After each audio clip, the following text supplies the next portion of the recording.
Les voitures électriques décotent 10 fois plus vite que les voitures thermiques. Si vous achetez une voiture électrique, vous n'arriverez jamais à la revendre. Et si par miracle, vous la vendez, à ce moment-là, vous prendrez une paume titanesque.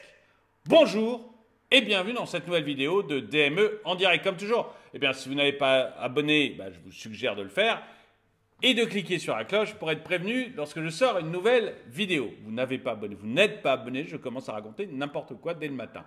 Bon, d'abord, je voudrais remercier Lionel, Christophe et Zouahir qui m'ont envoyé cet article sur les décotes des voitures électriques. On ne se rend pas compte, je savais moi qu'il y avait une décote importante, j'en avais déjà parlé, mais là il y a une étude qui a été faite et qui montre que les voitures électriques décotent 10 fois plus vite que votre voiture thermique.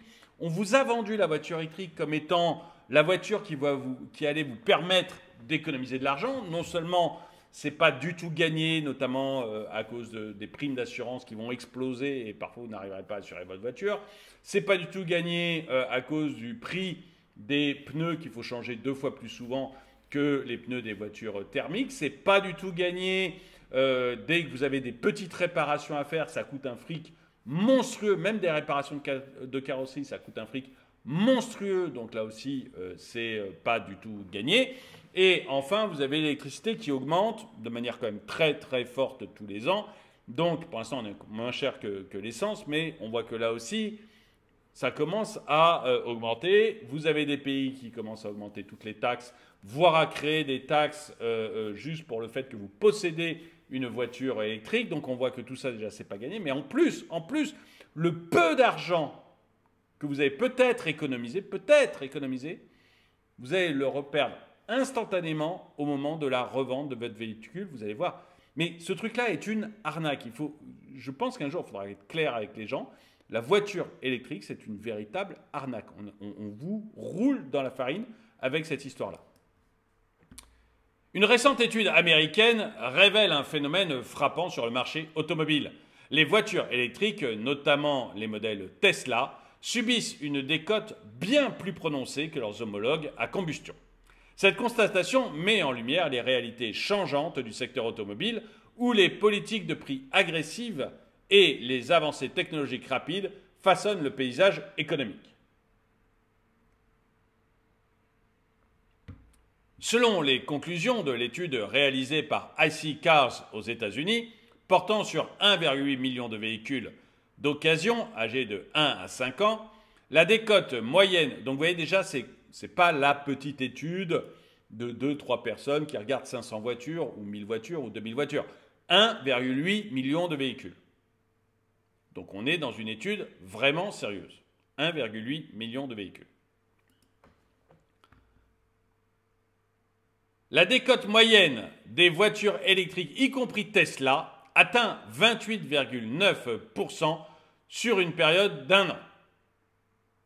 Vous achetez votre voiture, 1 an après, elle vaut déjà 30% moins cher. Ce chiffre étonnant représente près de 3 fois la dépréciation observée chez des marques renommées pour leur forte décote, telles que Maserati et Alfa Romeo en France, et jusqu'à 10 fois plus aux États-Unis. Donc voilà, par rapport à des voitures thermiques, même les voitures à très forte décote comme l'Alfa Romeo, thermiques, elles décotent moins vite, 3 fois moins vite que les voitures électriques. Voilà. Après, la chute rapide de la valeur des véhicules électriques s'explique par plusieurs facteurs. Tout d'abord, les politiques de tarification agressive de Tesla visent à stimuler les ventes de nouveaux modèles, ce qui entraîne une dépréciation plus rapide des modèles précédents sur le marché de l'occasion. De plus, l'évolution rapide du secteur des véhicules électriques, caractérisée par des avancées technologiques constantes et des améliorations continues des performances des batteries, rend les modèles plus anciens moins attrayants pour les acheteurs potentiels. En fait, déjà, vous avez les neuves qui avancent à une telle vitesse que les vieilles prennent un coup de vieux beaucoup plus vite. Cette tendance à la décote rapide n'est pas propre aux États-Unis. Bien que les chiffres puissent différer selon les régions en raison de facteurs tels que les incitations financières gouvernementales, le phénomène de dévaluation accélérée reste une préoccupation mondiale pour les propriétaires de voitures électriques. Des éléments tels que l'usure des batteries, qui perdent en efficacité avec le temps. J'ai déjà raconté cette histoire d'un gars, alors c'était aux États-Unis aussi. J'ai pas fait de vidéo dessus, hein, mais qui avait acheté un modèle de BMW, je ne me rappelle plus lequel, mais c'est le plus vendu en électrique, et qui au bout de très peu de temps, mais voilà, au bout de quelques temps, a trouvé que la batterie marchait moins bien et avait décidé de faire changer la batterie de sa BMW. Et BMW lui avait fait un devis. Le devis pour changer la batterie, c'était plus cher que d'acheter une voiture neuve. Le devis pour changer la batterie était plus cher que d'acheter une voiture neuve. Donc quand votre batterie diminue d'intensité, il ne faut pas se dire je vais la changer, c'est pas une pièce n'importe laquelle. Vous ne pouvez pas être gagnant. Vous ne pouvez pas être gagnant si vous remplacez votre batterie. Donc l'usure de la batterie qui perd en efficacité avec le temps, ainsi que les coûts élevés de réparation en cas d'accident, contribuent également significativement à cette dépréciation accélérée. En France, par exemple, les incitations financières telles que les aides à l'achat peuvent influencer les taux de décote. Mais la tendance générale demeure préoccupante pour les propriétaires de voitures électriques. Cette situation soulève des questions sur la durabilité financière à long terme de la transition vers les véhicules électriques, ainsi que sur les politiques nécessaires pour encourager un marché d'occasion plus stable pour ces voitures. Alors, moi, je ne sais pas les politiques nécessaires, je ne veux pas être, mais on subventionne déjà la voiture, on paye par nos impôts la voiture électrique, neuve. On ne va pas se mettre en plus à payer par nos impôts la voiture électrique usagée. Il y a un moment, ras-le-bol. Vous achetez une voiture électrique, vous vous faites pigeonner, c'est pas à moi de payer.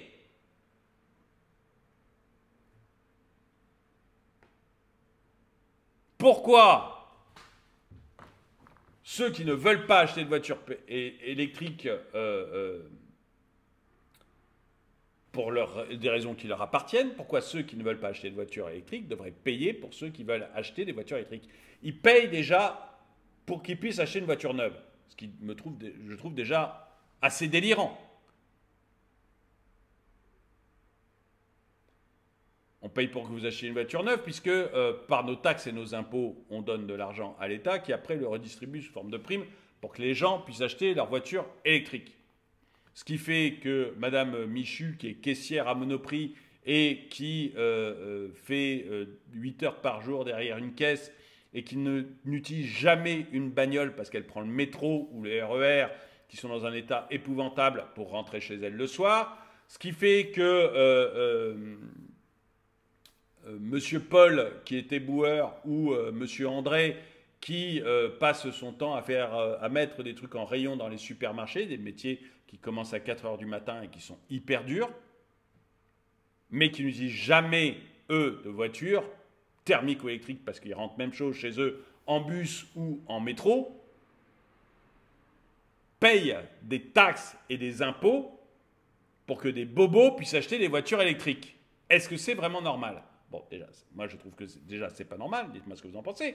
Mais en plus, on ne va pas leur demander de payer d'autres taxes, d'autres impôts pour que ces bobos puissent vendre leur voiture d'occasion.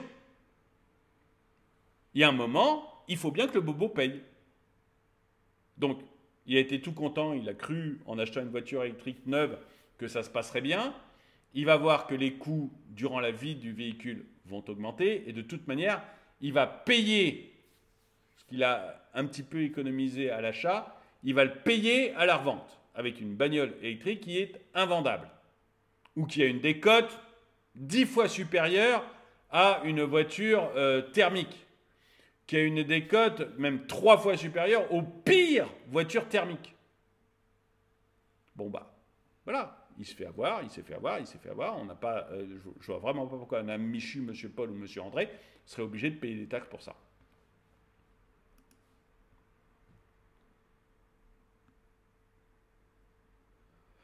En tout cas, écoutez, dites-moi...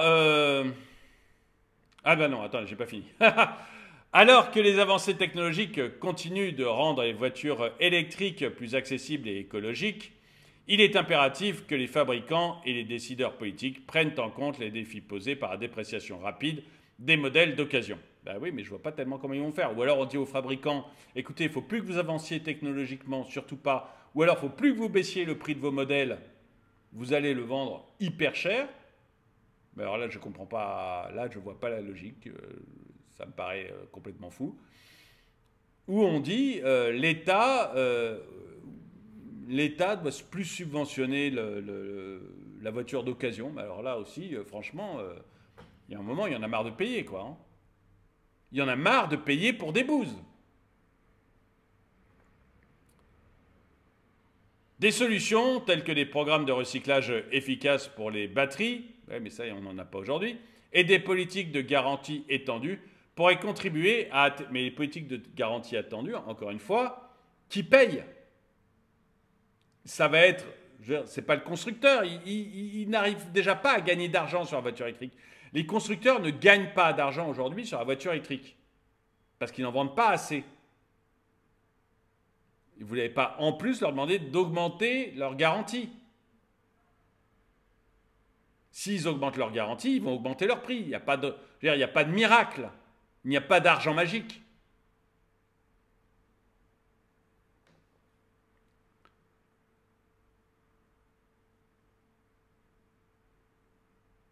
Donc, des solutions telles que des programmes de recyclage efficaces pour les batteries, mais ça n'existe pas, et des politiques de garantie étendues pourraient contribuer à atténuer les effets de cette décote rapide, assurant ainsi la viabilité à long terme du marché des véhicules électriques. Je ne pense pas qu'il y ait de marché à long terme, en fait. Je n'y crois pas. Je n'arrive pas à y croire. Et le fait que la presse, maintenant mainstream, RTL, BFM, Le Figaro, se mettent à dire que la voiture électrique n'est pas écologique, ou du moins pas autant qu'on nous l'a vendu, n'est pas peu cher et qu'il y a des coûts cachés, qu'on n'arrivera jamais à remplacer la thermique.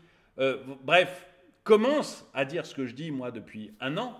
Le fait que ces médias se mettent à le dire aujourd'hui me fait dire que voilà, les gens, le mur de la réalité est là, le mur de la réalité est là, même les médias ont été obligés de le voir, les politiques commence à le voir, confère Ursula, même Ursula, et le parti qui la soutient, le PPE, qui commence à dire, écoutez, 2035, on va oublier, on va décaler la date parce qu'on a été complètement foufou de prendre une date comme ça, ce que je dis depuis le début, mais le fait qu'on voit que les politiques et les médias mainstream sont en train de rentrer dans le mur, on voit bien que cette voiture électrique, en fait, bon, ça aurait été un gadget, on aura dépensé des centaines de milliards dans ces bidules, ça, mais ça va connaître,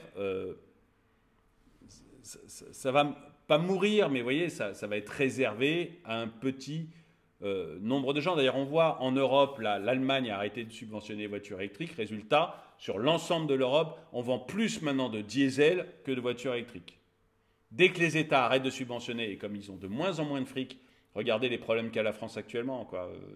Tous les jours, Bruno Le Maire, Emmanuel Macron, je ne sais quel ministre, viennent vous dire, écoutez, on va économiser sur les retraités, on va économiser sur les maladies longue durée, on va économiser sur vos dents, on va économiser sur les chômeurs, bref, on va récupérer du fric partout. Vous vous rendez bien compte qu'un jour ou l'autre, ils vont aussi arrêter de subventionner ces bidules en se disant, écoutez, voilà, il n'y a plus de fric, il n'y a plus de fric.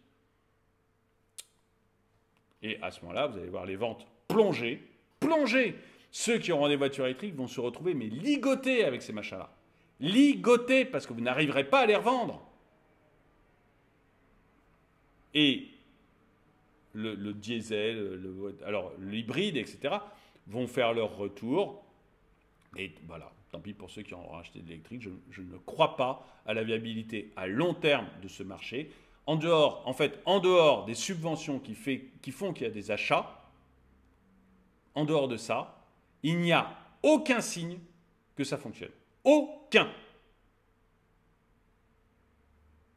Dites-moi le contraire dans les commentaires si vous avez vu d'autres signes. En tout cas, merci d'avoir regardé cette vidéo. Mettez-lui un pouce vers le haut, commentez-la, partagez-la. Merci à tous ceux qui soutiennent cette chaîne et je vous dis à très bientôt.